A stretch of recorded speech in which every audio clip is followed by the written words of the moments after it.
তুমি কি বঙ্গবন্ধুকে চিনো, যার নাম শেখ মুজিবুর রহমান? চিনি তো। উনি হলেন জাতির পিতা। তার ছোটবেলা থেকে মানুষের জন্য ভালোবাসা রয়েছে।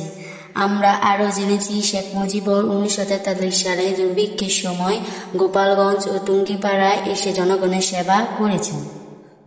তুমি তো অনেক কিছু জানো, তা শুনে খুবই ভালো লাগলো যে এখন বঙ্গবন্ধুকে নিয়ে গবেষণা হচ্ছে, মানুষ বঙ্গবন্ধুকে নিয়ে লেখালেখি করছে এবং বঙ্গবন্ধু সম্পর্কে আরো ভালো কিছু জানছে। এর জন্য আর অনেক কিছু জানি। তার কথা বললে আমাদের চোখে জল চলে আসে। তার নামে মিথ্যা ও গুজব ছড়িয়ে মানুষকে ভুল বোঝানো হয়েছে।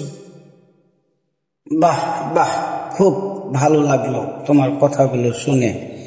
শেখ মুজিবুর রহমান জানো, রাজনৈতিক কারণে 12 বছর কারাগারে জীবন যাপন কাটাতে হয়েছে।